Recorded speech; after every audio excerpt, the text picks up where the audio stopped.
Well, hello again to all the YouTube watchers out there in YouTube land. My name is John Anelli, and I'm back at you today with another beer review. And what I'm looking at today, I'm really excited about Carling Black Label beer.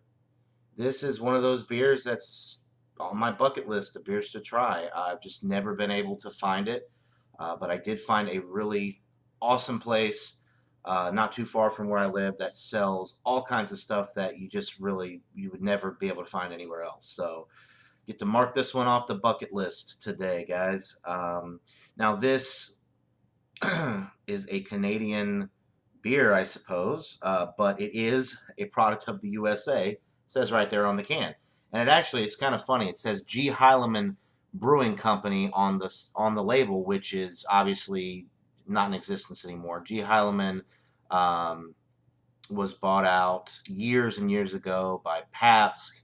Or actually, it might have been Stroh's and then Pabst. But anyway, now it is a Molson Coors brand. It's 5% alcohol. So let's go ahead and just crack it open, give it a pour, and see what we've got. It's been around since 1840, this beer.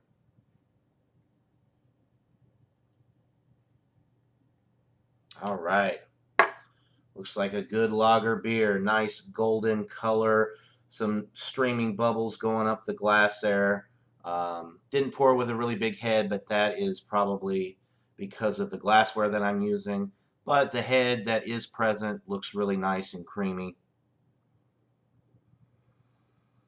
You get some barley malt,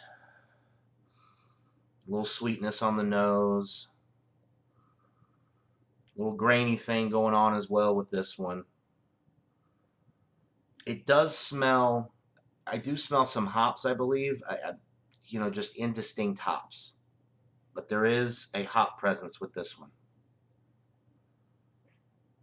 It smells really, really enjoyable. So, without further ado, cheers, guys. Let's get into this.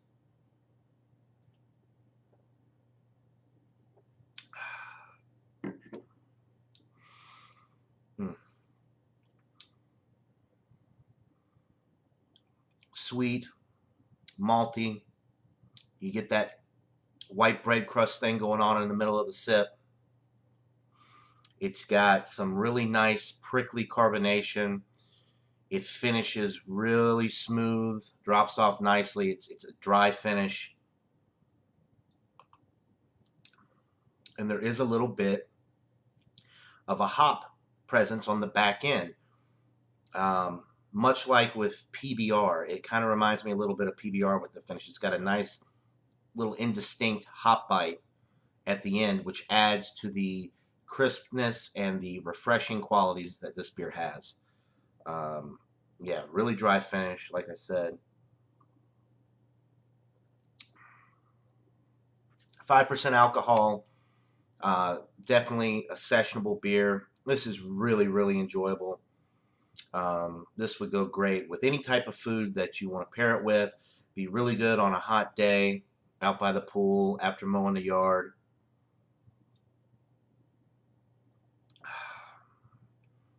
Really super enjoyable beer.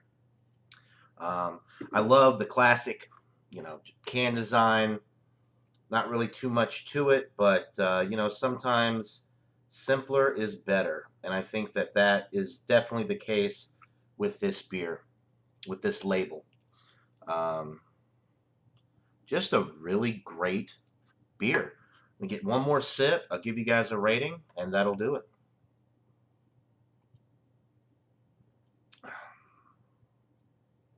Mm. This is a solid A for me. It's a 95 out of 100. It's really excellently made. I wish it was a little bit more easy to find because I would buy this over Budweiser. I would buy this. I would probably alternate between this and PBR a lot of times because this is really good and it might actually be a little bit better than PBR. But been drinking PBR. That's been one of my standby beers for years. And this being a new beer for me, I might just be saying that because it's new, but it is very, very enjoyable. It's definitely a solid A beer. It can compete with any macro lager out there. Um, and it's probably better than a lot of macro lagers out there. If you drink a lot of just basic lager beers like this one, you start to pick up on little nuances between the flavors and between the different products. And with this one, you get that nice hot bite at the end. It's super crisp because the carbonation is amped up a little bit, and it's just really, really enjoyable. So 95 out of 100, that'll do it for this review, guys. And until next time, cheers.